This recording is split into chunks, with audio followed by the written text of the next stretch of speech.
Okay, ladies and gentlemen, this afternoon we're going to talk about epic results, which is persuasive and influential intelligence.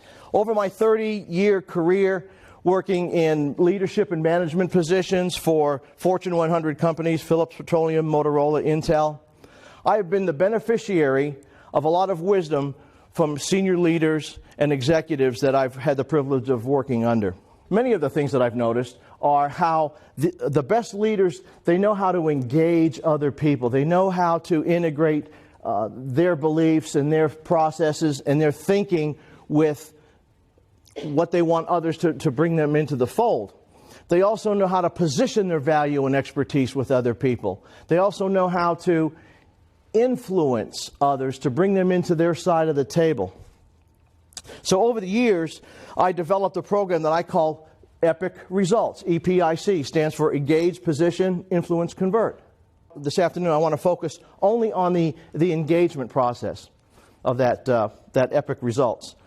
Most decision cycles, or most decisions, whether it's a hiring decision or a purchase decision, you can break them into three components: a pre-engagement phase, a direct engagement phase, and a post-engagement phase. So we're going to just focus on what I call the pre-engagement. And what I do with people, I tell them that the best results you're going to get when you first directly engage with someone is if they already have familiarity and some trust with you. And how do you do that? You engage with decision makers through social media, through the channels that they're already active in. Because when you do that, you establish familiarity, you establish trust. So by the time you have a direct engagement with another decision maker, there's already that level of familiarity, trust, and believability in your branded value and expertise.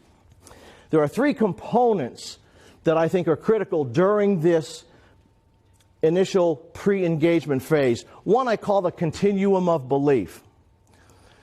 It's a perception in the minds of decision makers that the further you go along in a decision cycle, the stronger the belief in your value, your trust, and your familiarity, and your expertise. It's just like with, say you're interviewing for a job. There's a certain degree of believability when a hiring manager, for example, gets a resume and a cover letter. But as you continue on through other rounds of interviews and maybe speaking with some upper executives, that believability in your expertise and value increases. So what you're doing with the pre-engagement phase is you're establishing the grounds for the continuum of belief.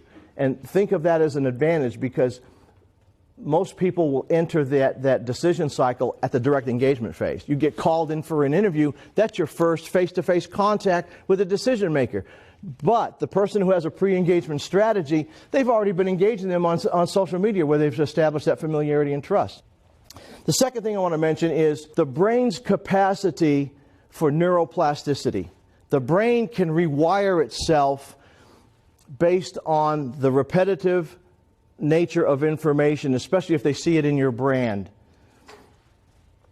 The more times a decision maker sees elements of your brand, either through social media or other contacts, the stronger that the neurons fire and the dendrites form together to create nodes of information. What happens when the neurons fire faster, the dendrites grow together, the recall happens much faster.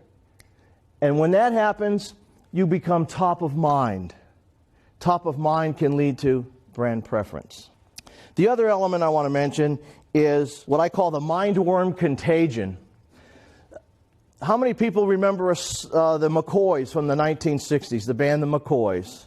And you know the famous song they had? Hang On Sloopy. And how about the Kingsmen? About the same time, remember the Kingsmen? Big hit, Louie Louie. DJs drove those songs into the ground. We had earworms because we couldn't get those songs out of our heads.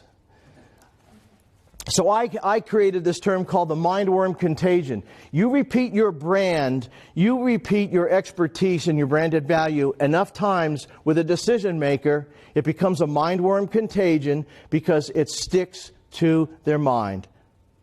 It's top of mind preference. The whole point of pre-engaging decision makers before you directly engage them is to establish yourself as a trusted advisor. Now, this next picture on the slide shows a team of mountain climbers celebrating in victory on the top of Mount Everest. And next to the mountain climbers is a picture of a Sherpa overloaded with all their equipment.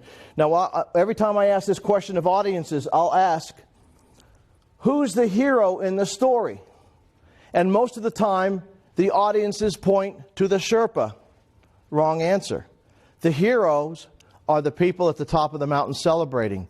The Sherpa is the trusted advisor, because he's the person who gets you up the mountain. He's the person that gets you down the mountain, weather permitting. Now here's a picture of Dorothy and her entourage from the movie Wizard of Oz. Why did the wizard grant their wishes? And the one answer is because, as trusted advisors, they helped him get something he wanted or needed better than anyone else.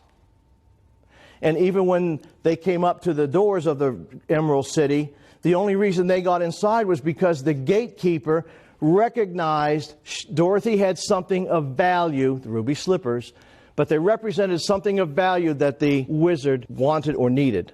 That's what we do as trusted advisors and as leaders. We help other people get what they want better than anyone else can.